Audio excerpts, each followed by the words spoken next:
Apakah hukum masih berdiri di atas keadilan? Perkara ini bukan sekadar perkara administrasi biasa. Perkara ini menyentuh inti dari pertanyaan fundamental. Apakah hukum di Indonesia masih berdiri atas asas keadilan sebagaimana diperintahkan Undang-Undang Dasar 45? Ataukah hukum telah dipakai sebagai instrumen untuk melestarikan privilege politik? Norma pensiun DPR yang hanya mensyaratkan masa jabatan 5 tahun untuk memperoleh pensiun seumur hidup tanpa iuran apapun adalah bentuk penyimpangan yang tidak dapat dibenarkan oleh teori hukum manapun, baik klasik maupun modern.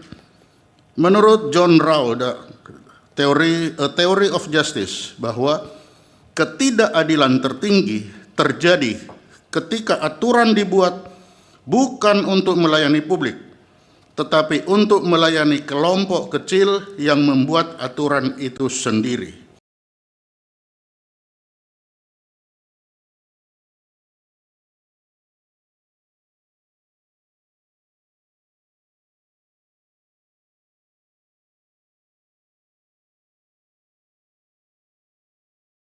Halo, apa kabar? Assalamualaikum warahmatullahi wabarakatuh. Mahkamah Konstitusi saat ini mulai menyidangkan gugatan yang saya kira ini pasti sangat menarik ya. Ini karena berkaitan dengan pensiun anggota DPR yang cuma bekerja 5 tahun, tapi mereka bisa mendapat pensiun seumur hidup. Bahkan ini kalau anggota DPR-nya itu meninggal dunia itu dapat diwariskan kepada istri maupun anaknya. Beda banget dengan ASN, anggota TNI, Polri, bahkan para pekerja di sektor swasta yang ini harus menyisihkan sebagian pendapatannya untuk mendapatkan pensiun. Itu pun ya harus memenuhi ketentuan masa kerja yang sangat panjang. Gugatan ini diajukan oleh 2 orang pemohon, yakni Lita Linggayani Gading dan Samsul Jahidin. Ini apa Dr. Lita Gading itu ya? Dan kemudian Samsul Jahidin ini memang ini pengacara yang dia juga sering melakukan gugatan-gugatan di Mahkamah Konstitusi. Keduanya mengajukan uji material Undang-Undang Nomor 12 Tahun 1980 tentang hak keuangan _administratif pimpinan dan anggota lembaga tertinggi _tinggi negara serta bekas pimpinan dan anggota lembaga tinggi negara. Undang-undang itu diuji terhadap Undang-Undang Dasar Negara Republik Indonesia tahun 1945. Gugatan ini sangat menyedot perhatian publik, apalagi dilakukan di tengah berbagai penghematan dan efisiensi karena sempitnya ruang fiskal pemerintah. Hari Selasa kemarin, penggugat mengajukan sejumlah saksi ahli dan saksi fakta untuk memperkuat argumentasinya. Saksi pertama adalah mantan Kepala Badan Intelijen Strategis TNI, Laksamana TNI Purnawirawan Sulaiman B. Ponto. Izinkanlah saya, Laksamana Muda TNI Purnawirawan Sulaiman B. Ponto, STSAMH, memberikan keterangan ahli dalam perkara pengujian Undang-Undang Nomor 12 1980 yang diregister dengan nomor perkara 176 PUU 23 2005 baik secara lisan maupun tertulis. Saya akan sampaikan dengan PowerPoint. Jadi pendapat ahli ini untuk membantu majelis hakim Mahkamah Konstitusi dalam menguji konstitusionalitas norma pensiun anggota DPR dalam Undang-Undang Nomor 12 Tahun 80. Sebuah norma yang menurut kami mengandung cacat filosofis, cacat moral, dan cacat struktural dalam kerangka negara hukum Indonesia. Lanjut. Pertanyaan fundamental. Apakah hukum masih berdiri di atas keadilan? Perkara ini bukan sekadar perkara administrasi biasa. Perkara ini menyentuh inti dari pertanyaan fundamental. Apakah hukum di Indonesia masih berdiri atas asas keadilan sebagaimana diperintahkan Undang-Undang Dasar 45? Ataukah hukum telah dipakai sebagai instrumen untuk melestarikan privilege politik? Norma pensiun DPR yang hanya mensyaratkan masa jabatan 5 tahun untuk memperoleh pensiun seumur hidup tanpa iuran apapun adalah bentuk penyimpangan yang tidak dapat dibenarkan oleh teori hukum manapun, baik klasik maupun modern. Menurut John Rawls, A Theory of Justice, bahwa ketidakadilan tertinggi terjadi ketika aturan dibuat bukan untuk melayani publik, tetapi untuk melayani kelompok kecil yang membuat aturan itu sendiri. Lanjut.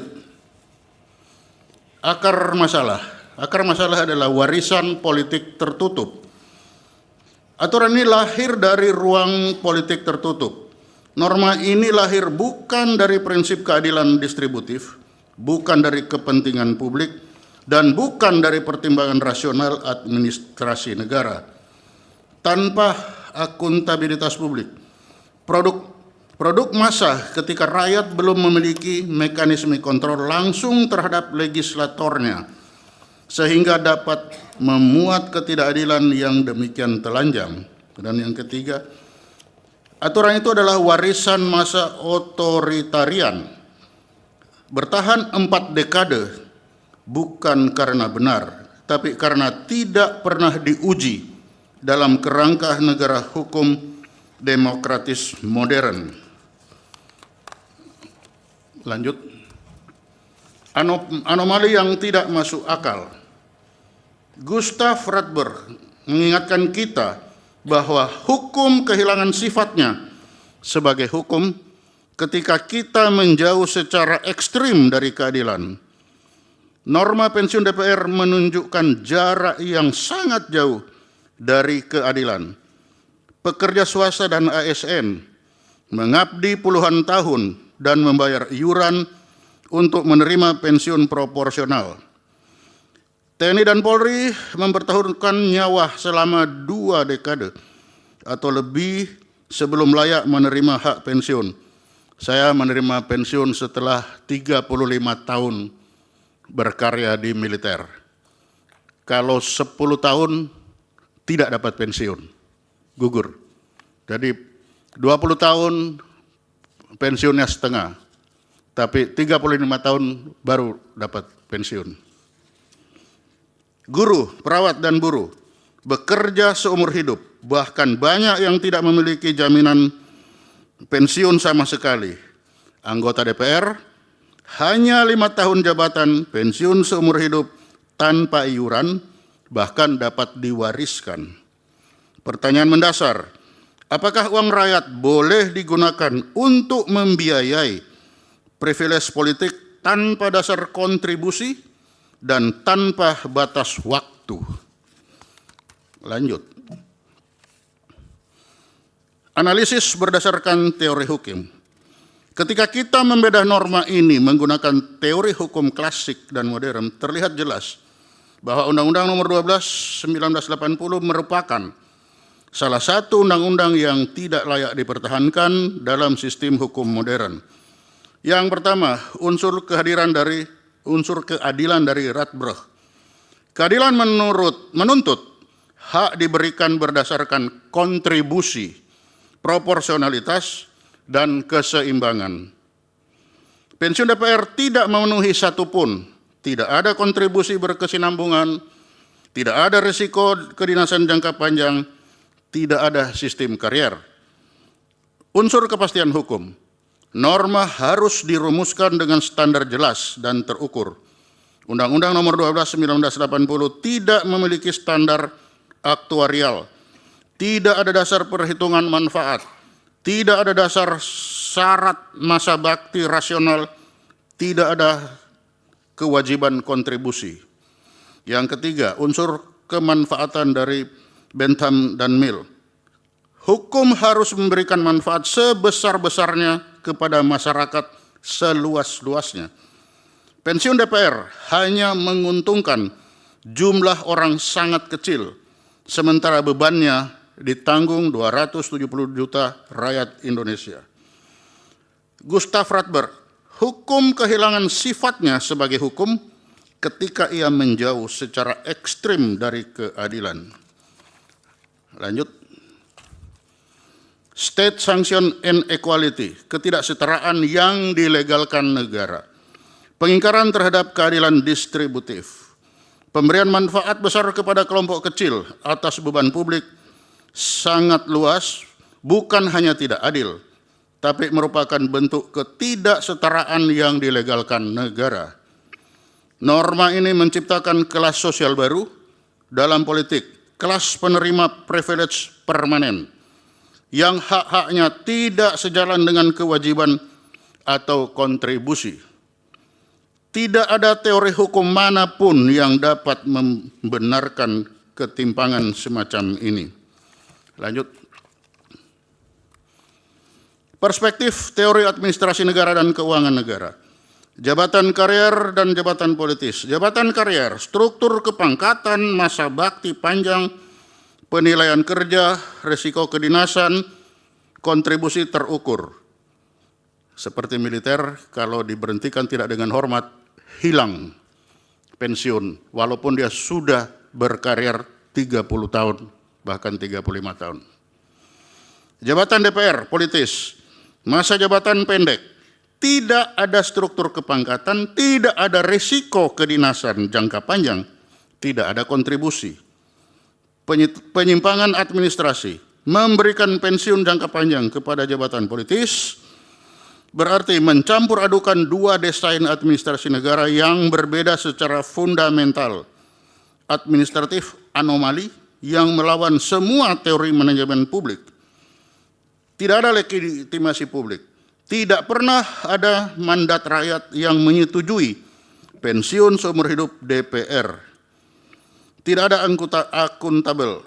Tidak ada parameter terukur, mekanisme kontribusi, atau asas pembiayaan yang jelas. Yang ketiga, tidak efisien.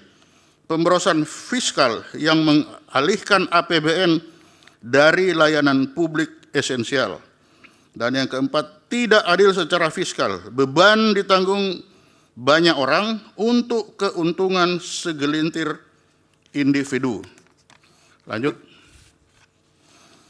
Beban fiskal yang tidak proporsional dan tidak akuntabel.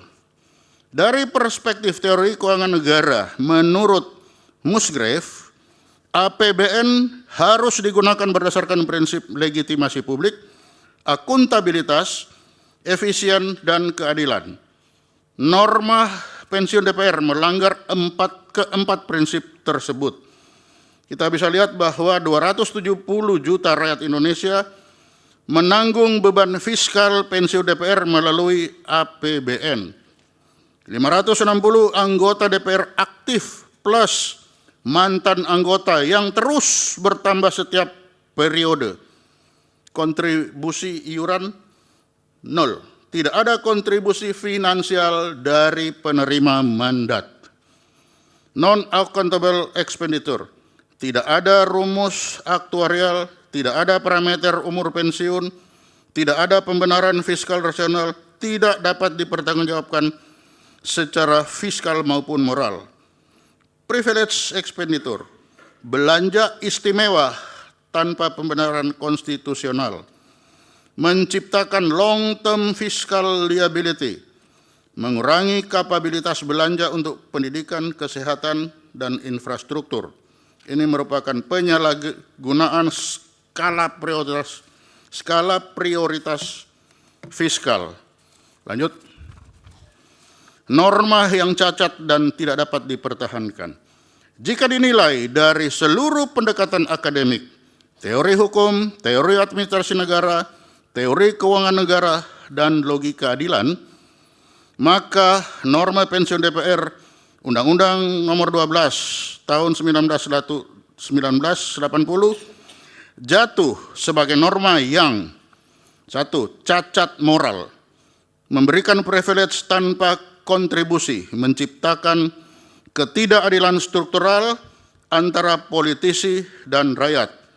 Kedua, cacat teoritis, bertentangan dengan teori hukum Radberg, teori administrasi negara, dan teori keuangan negara Musgrave.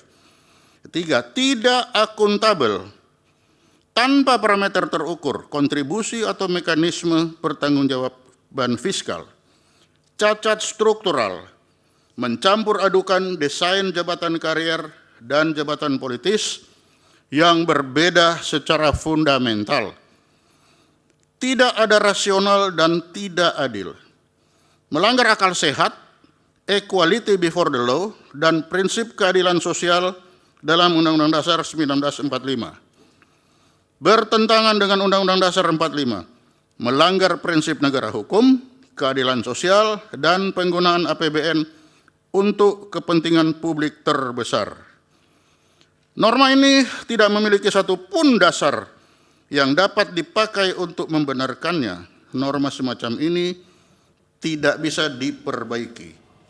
Ia harus dihapus. Sebagai mantan prajurit TNI, Sulaiman B. Ponto pasti mengalami sendiri bagaimana nasib pensiunan. Kan dia sekarang udah pensiun ya.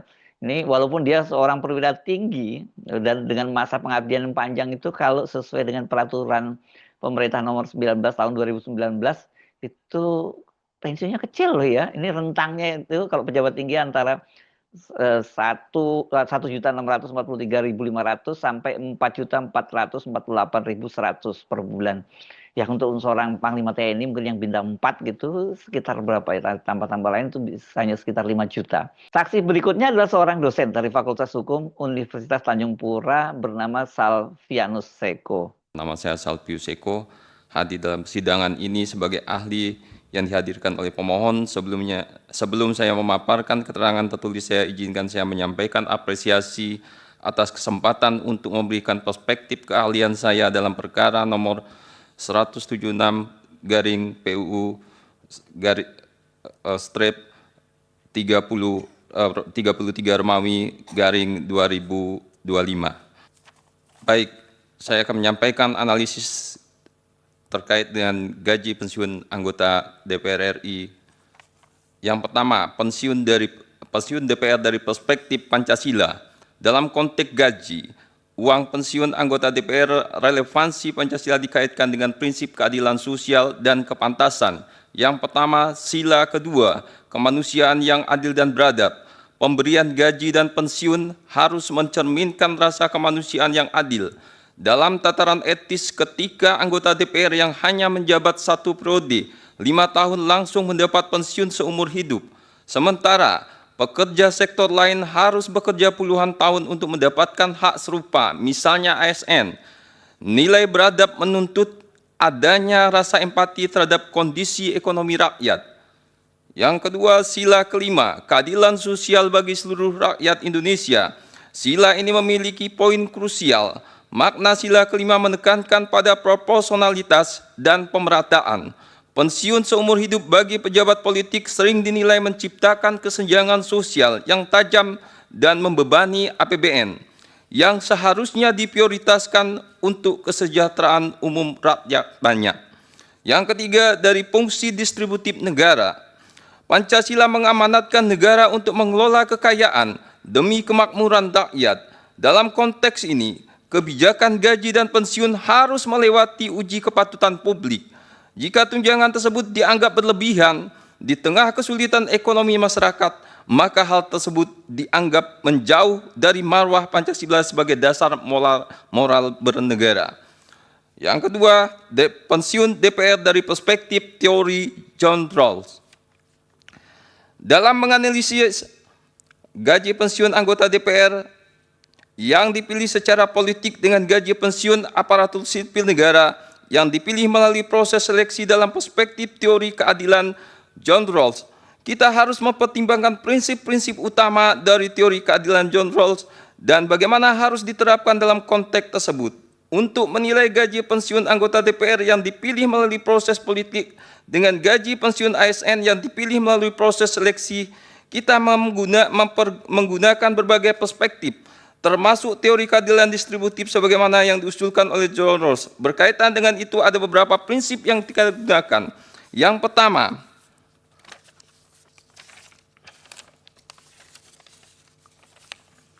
prinsip kebebasan yang sama. Anggota DPR dipilih melalui proses pemilu yang terbuka bagi semua warga negara yang memenuhi syarat. Namun realitanya tidak semua warga negara memiliki kesempatan yang sama untuk terlibat dalam politik karena berbagai alasan seperti kapasitas finansial, koneksi, dan dukungan politik.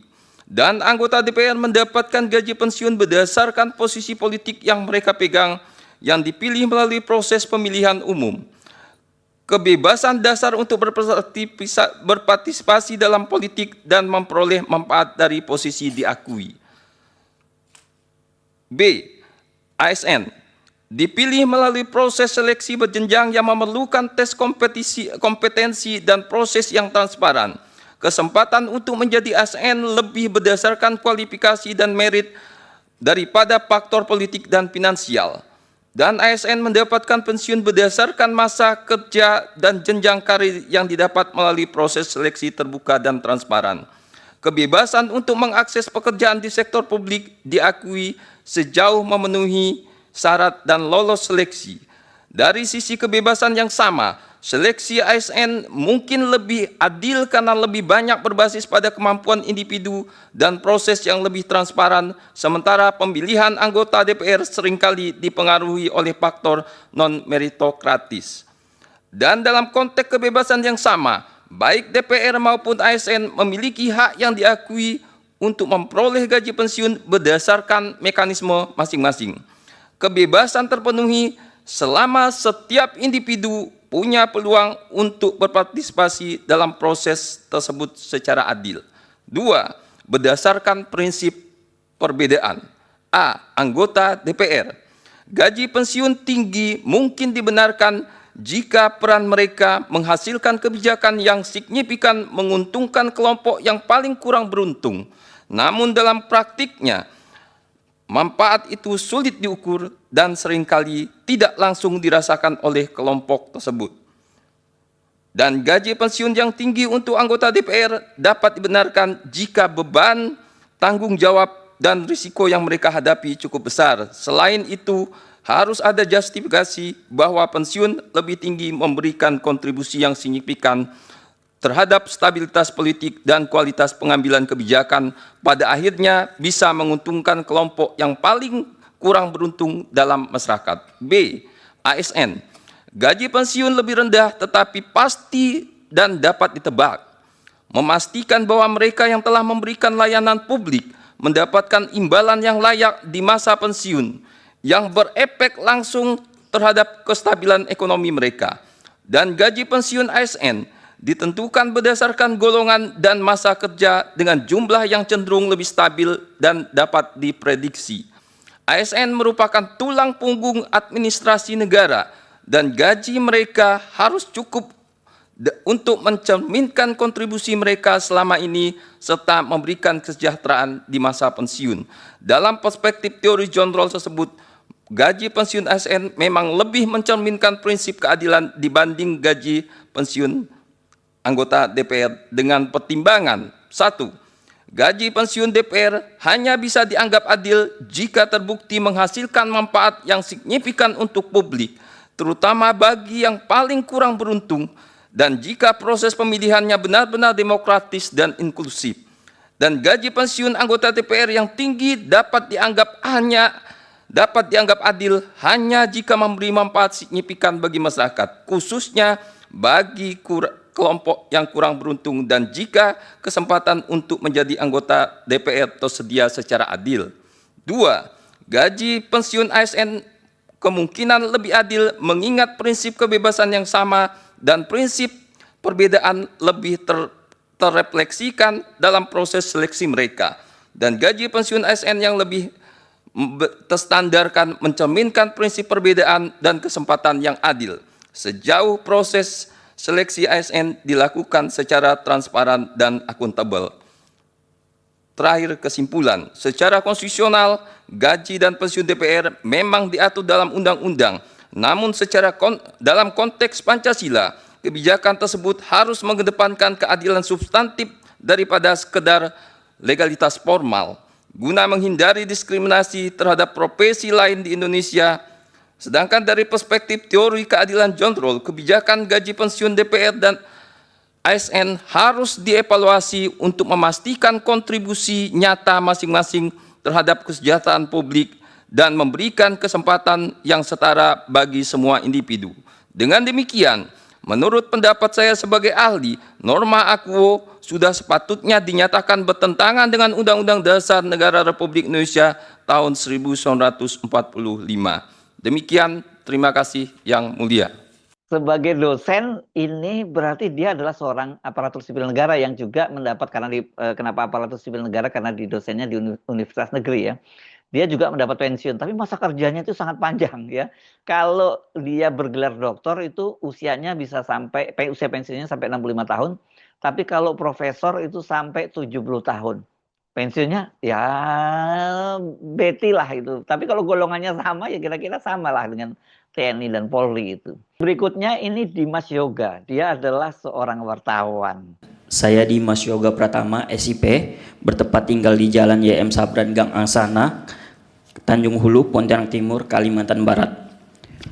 Pada hari ini, tanggal 20 Januari 2026, memberikan keterangan sebagai saksi fakta dalam persidangan mengenai permasalahan penghapusan pensiun DPR RI seumur hidup dan dapat diwariskan dengan uraian sebagai berikut. Fakta-fakta yang dialami sebagai warga negara Indonesia yang bekerja sebagai wartawan atau jurnalis pada Nusantara TV, bahwa seharusnya sejak ketetapan MPR nomor 3 garing MPR garing 2000 tahun 2000, DPR RI seharusnya sudah membatalkan atau merubah Undang-Undang nomor 12 tahun 1980, bahwa ketetapan ini menjelaskan tentang sumber hukum dan tata urutan peraturan perundang-undangan di Indonesia. Sumber hukum adalah pedoman dalam membuat peraturan yang mengatur kehidupan masyarakat dan negara. Pancasila dan Undang-Undang Dasar 1945 diakui sebagai sumber hukum dasar nasional. Bahwa hal tersebut sangat tidak logis dan tidak bisa dicerna nalar logika hukum saya secara pribadi yang setidaknya merupakan seorang wartawan dan jurnalis yang tidak memiliki privilege untuk mendapatkan pensiun seumur hidup dan bahkan dapat diwariskan. Hal tersebut untuk saat ini sangatlah tidak adil karena norma pemberlakuan pasal AQO membuat saya merasa miris. DPR RI mendapat pensiun seumur hidup dan dapat diwariskan, sedangkan rakyatnya seperti saya ini tidak memiliki dan mendapatkan hal tersebut. Maka banyak anekdot yang mengatakan wakil rakyat naik Mercy, rakyat jalan kaki, wakil rakyat sejahtera, rakyat sengsara. Hal tersebut terlihat sangat jelas dengan adanya pensiun seumur hidup DPR dan dapat diwariskan yang dinikmati anggota DPR RI walau hanya bekerja 5 tahun. Kerugian fakta yang terjadi, bahwa kita semua mengetahui pada bulan Agustus dan September 2025 lalu terjadi demo dan aksi besar gelombang perlawanan rakyat terhadap DPR RI, yang dimana hal tersebut salah satunya tuntutan adalah penghapusan pensiun DPR RI seumur hidup dan dapat diwariskan. Sekalipun dengan adanya tuntutan masa aksi tersebut, DPR RI tetap pada jawaban menohoknya, yaitu pimpinan DPR RI tidak keberatan jika uang pensiun dihapus. Sumber beritanya sudah saya lampirkan. Akan tetapi hal tersebut akan dilakukan sepanjang Mahkamah Konstitusi membatalkan undang-undang dalam pasal tersebut. Pernyataan ini dikeluarkan oleh pimpinan DPR RI, yaitu Ibu Puan Maharani, kepada publik atau awak media. Maka oleh karena hal tersebut terjadi kerugian besar yang saya alami ketika mengetahui dan melihat hal tersebut, yang dimana anggaran pensiun DPR RI tersebut dapat dialihkan untuk memberikan kompensasi terhadap tenaga kesehatan, tenaga honorer dan lain-lain di daerah 3T, terluar, tertinggal, terpencil, yang penghasilnya belum memenuhi standar hidup layak. Mengingat bahwa saat ini Mahkamah Konstitusi adalah lembaga terhormat yang paling dipercaya di negeri ini, Republik Indonesia, saat ini yang diketahui publik dalam putusan-putusannya memberikan rasa keadilan kepada masyarakat seluruh Indonesia. Kesimpulannya, berdasarkan keterangan saya memohon, sangat memohon kepada Mahkamah Konstitusi agar mempertimbangkan keterangan ini sebagai bagian dari pembuktian bahwa norma yang diuji dalam perkara 176 garing PUU 23 Romawi garing 2025 dikabulkan seluruhnya dan perlu ditinjau demi menciptakan rasa keadilan, kepastian hukum, dan kesetaraan hak-hak warga negara. Demikian keterangan ini saya buat dengan sebenar-benarnya. Kalau wartawan saya tahu ini Dimas pasti nggak dapat pensiun ya. Biasanya sih cuma pesangon, itu pun kalau perusahaannya nggak bermasalah lah. Tapi sekarang ini kan bisnis media ini sunset bisnis ya, bisnis yang sedang meredup gitu. Baik wartawan, kalau wartawan cetak malah lebih duluan ya kena PHK gitu. Ini kalau wartawan yang sekarang tersisa wartawan online maupun televisi itu terutama televisi sekarang banyak juga melakukan layoff gitu ya.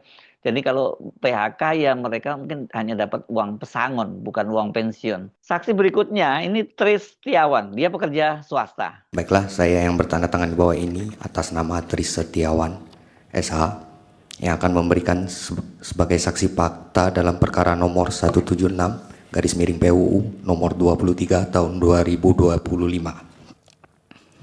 Baiklah, fakta-fakta objektif yang dia amati dan saya saksikan. Nomor 1, ketentuan pensiun DPR RI dan ketimpangan hak.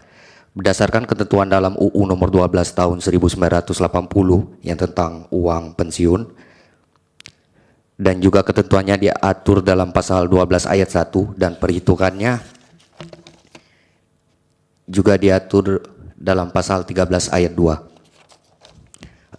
Saya sebagai saksi dalam perkara ini menilai ketentuan tersebut tidak setara dengan sistem pensiun pada masyarakat umum lainnya, seperti pekerja yang tergantung pada BPJS Tenagakerjaan atau program pensiun lain yang mensyaratkan masa kerja puluhan tahun.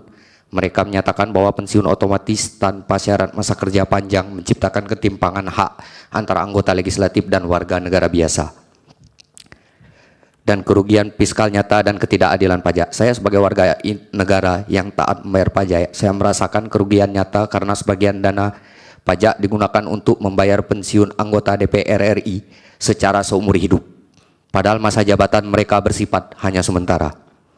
Ketentuan ini menurut saya bukan hanya soal nominal, tetapi juga mencerminkan ketidakadilan fiskal ketika warga negara biasa bergantung kepada kontribusi sendiri untuk pensiun melalui mekanisme jaminan sosial. Ketidaksesuaian dengan prinsip konstitusional. Para pemohon dalam uji materi ini berargumen bahwa pemberian hak pensiun berdasarkan UU 12 tahun 1980 menciptakan ketidakadilan hukum, bertentangan dengan prinsip persamaan di hadapan hukum dan asas kesejahteraan rakyat. Dan juga dalam dokumen permohonan disampaikan bahwa perasa anggota DPR RI dalam pasal 1 UU tersebut menimbulkan ketimpangan yang sulit dibenarkan dalam negara hukum yang menjunjung tinggi egalitarisme konstitusional. Mahkamah Konstitusi dalam putusan terdahulu juga menekankan bahwa setiap ketentuan perundang-undangan harus konsisten dengan konstitusi, yakni menjamin persamaan hak dan kesejahteraan rakyat secara adil dan proporsional. Ketika suatu norma justru menciptakan hak istimewa yang tidak sejalan dengan prinsip umum tersebut, hal ini layak dipertanyakan kesesuaiannya secara konstitusional. Dan ini juga hasil riset saya melalui respon dan pandangan publik maupun ahli yang saya riset dari berbagai banyak redaksi. Dalam dinamika uji materi ini banyak kritik dari masyarakat sipil dan akademisi yang melihat ketentuan pensiun DPR sebagai bentuk istimewa yang berlebih, bahkan memunculkan persepsi bahwa fasilitas ini tidak sebanding dengan kontribusi legislator kepada kesejahteraan rakyat. Beberapa pihak menilai dana yang seharusnya digunakan untuk kepentingan publik seperti pendidikan dan kesejahteraan justru digunakan untuk pensiun anggota legislatif. Baiklah, kesimpulan dan permohonan dari saya berdasarkan fakta objektif yang saya alami dan observasi terhadap fenomena sosial, fiskal, dan konstitusional sebagaimana di atas, saya menyatakan bahwa pemberian hak pensiun seumur hidup pada anggota DPR melalui UU nomor 12 tahun 1980 menciptakan ketimpangan nyata dalam struktur jaminan sosial sistem pensiun di Indonesia. Ketentuan ini berpotensi bertentangan dengan prinsip persamaan di hadapan hukum dan hak kesejahteraan rakyat sebagaimana diatur dalam UUD Undang-Undang Dasar 1945. Sebagai warga negara dan membayar pajak yang merasakan dampak alokasi anggaran ini, saya mengalami kerugian serta ketidakadilan sosial yang nyata. Dengan ini saya mohon kepada Majelis Hakim Mahkamah Konstitusi agar dipertimbangkan keterangan ini sebagai bagian dari alat bukti dan argumentasi. Sama dengan wartawan, mereka ini juga nggak punya pensiun. Kalau dia pekerja swasta, swastanya bonafit, itu biasanya dia akan dapat pesangon yang cukup bagus lah begitu ya. Tapi benar seperti yang dia katakan, mereka sendiri sudah menyisihkan ini gajinya itu dipotong untuk persiapan pesangon maupun pensiun mereka itu, gitulah disebutnya ya. Nah, setelah mendengar argumen dari saksi ahli dan saksi fakta tadi, apa sikap Anda? Kalau Anda setuju, Anda ngacung dengan gugatan mereka ya. Sidang ini masih memasuki tahap saksi. Majelis Hakim ini masih akan menghadirkan saksi dari DPR maupun dari pemerintah ya. Yang membuat undang-undangnya kan pemerintah ini. Jadi kita masih menunggu bagaimana keputusan Hakim Mahkamah Konstitusi.